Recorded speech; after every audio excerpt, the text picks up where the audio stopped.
मैं एडवोकेट कपिल मदान को डिबेट में लाना चाहती हूं। और एडवोकेट कपिल मदान, कोर्ट क्या कहता है, क्यों कहता है, इस पर मेरा कोई विशेष अधिकार नहीं है कि मैं टिप्पणी करूं। जजेस ने जो कहा, ऑनरेबल जजेस हैं और उनको पूरा हक है जो भी कहने का।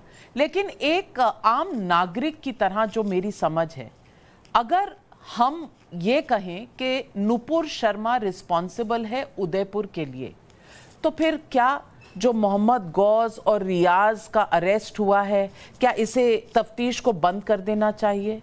और अशोक गहलोत साहब मुख्यमंत्री हैं राजस्थान के, उन्होंने बयान दिया कि इसके तार जुड़े हुए हैं पाकिस्तान से, तो क्या इसको भी बंद कर देना चाहिए? और राहुल गांधी कहते हैं कि नुपुर शर्मा, नरेंद्र मोदी, अमित शाह और आरएसएस रिस्पॉन्सिबल हैं, तो क्या वो गहलोत साहब से सहमत नहीं है? ये किस तरह का दौर है जहां पर हम एक क्राइम की घटना है और इतनी घिनौनी घटना है, उसके लिए एक बयान को जिम्मेदार ठहरा रहे हैं?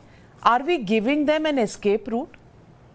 नाविका जी, एक चीज हमें ना देखनी पड़ेगी, समझनी पड़ेगी। पहले मेरे यहाँ पे एक और काबिल अधिवक्ता हैं जिन्होंने 2 लाइनें सुप्रीम कोर्ट के बारे में बोली कि सुप्रीम कोर्ट ने एक तो भाषण दिया और सुप्रीम कोर्ट ने इंस्टिगेट किया। तो मैं अपना प्रोटेस्ट और अपनी आपत्ति जरूर अपने भाई यहाँ पे जो अमिताभ है उनकी तरफ लॉन्च करना चाहूंगा कि ना ही सुप्रीम कोर्ट भाषण देता है, ना ही सुप्रीम कोर्ट इंस्टिगेट करता है। सुप्रीम कोर्ट का दायित्व है जस्टिस करना, और इस पर्टिकुलर केस के अंदर उनको अगर लगा कि नहीं, जो पिटिशनर मांग रहा है, जिस तरीके का रिलीफ मांग रहा है, जो पिटिशनर का कंडक्ट है, जो पिटिशनर ने किया है, उस केस के संदर्भ में अगर वो इंटाइटल्ड नहीं है तो सुप्रीम कोर्ट ने वो नहीं दिया।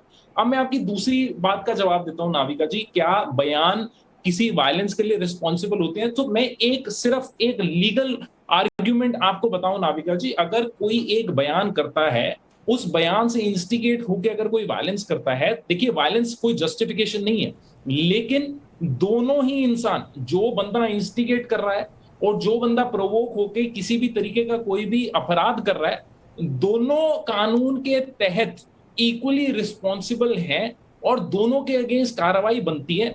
मैं एक और आपको फेयरली आपको बात बताऊं, जो टेस्ट देखा जाएगा वो टेस्ट देखा जाएगा प्रॉक्सिमिटी का, कि स्टेटमेंट और जो ऑफेंस है दोनों की प्रॉक्सिमिटी क्या है, कि क्या ये कहा जा सकता है कि this is directly proximate to the statement that was made, यानी कि जो नुपुर ने जो बयान दिया उसकी निकटता जो ऑफेंस हुआ है उससे देखी जाएगी। और ये सारे के सारे जो मुद्दे हैं ये ट्रायल के विषय हैं, ये जब कोर्ट में मैटर जाएगा। अभी मेरी जानकारी ये है कि डिफरेंट एफआईआर्स इस केस के अंदर पेंडिंग है। मेरी जानकारी ये भी है कि नुपुर ने अभी कोई भी किसी भी जगह पे इन्वेस्टिगेशन ज्वाइन नहीं करी है।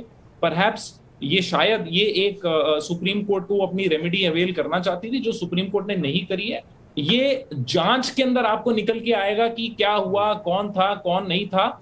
और तीसरी बात नाविका जी, जो आप बोल रहे हैं कि ये जो दो लोग थे अपराधी हैं, और ये अपराधी ये कोई छोटे लेवल के अपराधी नहीं है, ये एक दहशतगर्द हैं, इसमें कोई दो राय नहीं है। ये करने का जो मकसद था वो वहां पे लोगों के अंदर दहशत फैला देना था, और इसीलिए यूएपीए जो कि अनलॉफुल एक्टिविटीज प्रिवेंशन एक्ट है, इसलिए इन पे यूएपीए के तहत कार्रवाई हो रही है, जो कि एक बड़ा कड़ा कानून है, कड़ी सजा है, बेल लेना ऑलमोस्ट नामुमकिन हो जाता है यूएपीए के अंदर।